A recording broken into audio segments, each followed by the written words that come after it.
Good morning. आज हम पढ़ रहे हैं आपके चैप्टर 8 जो हुआ उसी के साथ की जो पोयम है ऑन द ग्रास ओपर एंड क्रिकेट। पोयम 8। ग्रास ओपर जो कि आप देखते हो हरे रंग का जो होता है, घास में छुप जाता है, और एक क्रिकेट झिंगुर इनके बीच की। ठीक है। Unlike the ant and the cricket, page 21। उसी तरीके से नहीं जैसे कि एंट और क्रिकेट थी, यानी चींटी और झिंगुर की। विच टेल ए स्टोरी, जो कि एक कहानी बताती है। This is a nature poem, ये उस तरह की नहीं है बल्कि एक प्रकृति की कविता है। ठीक है। इन इट, इसके अंदर grasshopper and cricket do not appear as character in a story. इसमें कहानी के चरित्र के रूप में ग्रासओपर जो क्रिकेट यानी झिंगुर जो है वो इस तरह से नहीं आते, कहानी के चरित्र के रूप में नहीं है। Rather they act as symbol, वो प्रतीक के रूप में है इसमें किसी चीज़ के। ई सजेस्टिंग समथिंग एल्स, हर कोई कुछ जो है सुझाव देता है। Read the poem and notice, इस पोएम कविता को पढ़िए और ध्यान दीजिए। हाउ द पोइट्री ऑफ अर्थ, किस तरह से ये कविता है पृथ्वी की।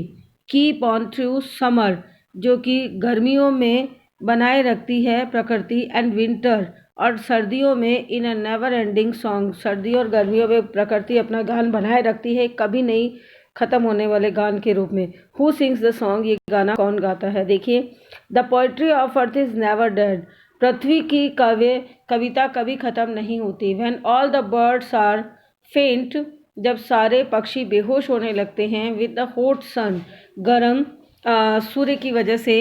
And hide in cooling trees, और छुपते हैं जो ठंडे होते वृक्ष हैं उनके अंदर। ए वॉइस विल रन, तो एक आवाज़ दौड़ती है।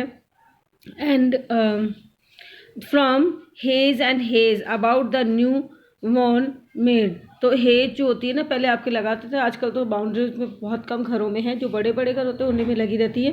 नहीं तो पहले हर घर में छोटे में भी होती थी, बाउंड्री के साथ में आपको पेड़ लगते थे जिनकी कटिंग होती थी बाउंड्री के साथ। तो बोल रहा है कि हेज से, हेज के पास में एक आवाज़ सी आती थी, थोड़ी सी मुनमुन करने की सी। दैट इज़ ग्रासओपर, वो भिनभिनाता जो है वो ग्रासओपर होता है। He takes the lead in summer luxury, और वे बाधा डालता है गर्मियों के आराम के अंदर। ही हैज़ नेवर डन, वह कभी नहीं किया उसने। विद हिज डिलाइट, अपनी खुशी के साथ में। For when tired out with fun, जब वो थक जाता है आनंद से। He rest at ease beneath some pleasant weeds, तो कुछ वो जो घास फूस होती है आनंददायक, वहाँ पे बैठ के आराम करने लगता है। The poetry of earth is ceasing never, प्रकृति की कविता कभी ख़त्म नहीं होती। On a long winter evening when the frost, लंबी सर्दियों की शाम जब बर्फ ही बर्फ होती है। हैज़ राउथ साइलेंस ही, चारों तरफ चुप्पी होती है। फ्रॉम द स्टोन देयर श्रिल्स, तब वह पत्थरों के पास से कुछ भिनभिनाहट होती है। द क्रिकेट सॉन्ग, यानी जो झिंगुर हैं वो गाते हैं, यानी उनकी भिनभिनाहट। In warm the increasing ever, यहाँ तक कि जो गर्माहट बढ़ाते हैं वो। And seem to once in drawn shines half lost, और लगभग आधे से खोने की से प्रतीत होते हैं। The grasshopper among some grassy hills, और ये होते हैं कुछ घास वाली पहाड़ियों के बीच में। ये ग्रासओपर कहने का मतलब बता रहा है कि कोई भी मौसम हो, प्रकृति जैसे कविताएं होती है वैसे प्रकृति अपना काव्य गाती रहती है।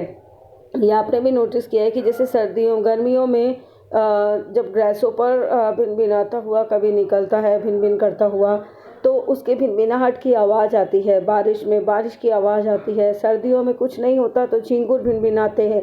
तो प्रकृति हमेशा, प्रकृति में कुछ ना कुछ, चुप्पी के बीच में भी कुछ ना कुछ होता रहता है।